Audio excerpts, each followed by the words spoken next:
This 19-kilometer-long gravel pass winds northwards up the Amatola escarpment through the beautiful Mpofu Nature Reserve, offering not only stunning scenery and wildlife, but also some rich history and folklore. There are gated control points at the foot and summit of the pass, where one has to sign in and out. This is the longest of the 3 local passes that traverse the Mpofu and Fort Fordyce nature reserves, the other 2 passes being the Fuller's Hook Pass and the Bosnak Pass. All 3 can be driven in a single day, making for a feast of gravel road driving through some of the finest Eastern Cape scenery you'll find. This pass is suitable for most vehicles in fair weather, but drive slowly as there are a few rough sections. In very wet weather, a 4x4 would be a far better option. Head north out of Fort Beaufort on the tarred R67 route for 25 kilometers. After crossing the Katrafir Bridge, continue for 1.2 kilometers and turn north onto the gravel road marked as the MR0644. The small settlement at the turnoff is called Blinkwater, and the pass has taken its name from this settlement. Remain on this road, driving in a northerly direction for 3.2 kilometers to reach the southern start of the Blinkwater Pass at the crossing of a small stream. The first few kilometers traverse beautifully manicured farmlands, and the going is easy with hardly any gradient that's noticeable. The general heading is into the north-northwest, and at the 5.5 kilometer point there's a sharp turn to the right where the direction changes into the north-northeast for the next 2 kilometers as the road follows a transverse valley. From here the vegetation becomes more lush and the trees and bushes begin to close the road in.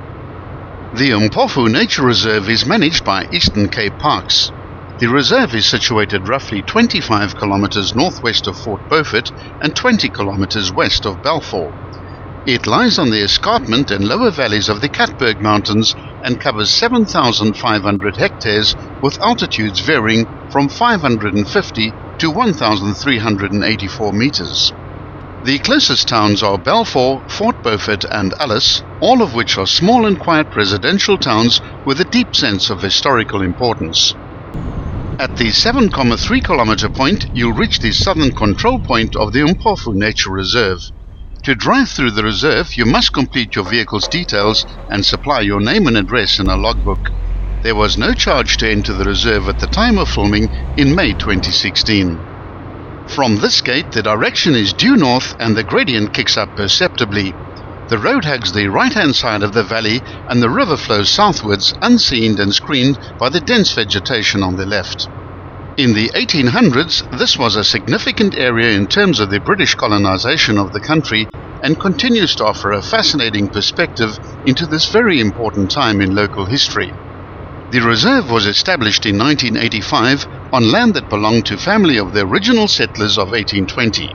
The homes on the property were built in classic Eastern Cape style and have since been converted into guest lodges with a distinctive colonial character. The landscape is unique thanks to the natural array of treasures within the borders of the reserve. At the 8.9 kilometer point, the first very sharp bend needs to be negotiated. There are ample warning signs and chevron boards ahead of this bend, which swings through a very tight arc of 105 degrees to the right, following a projecting nose in the mountainside. A lovely new vista of densely forested hillsides lies ahead as the road curves through a wide left-hand bend for the next 600 meters.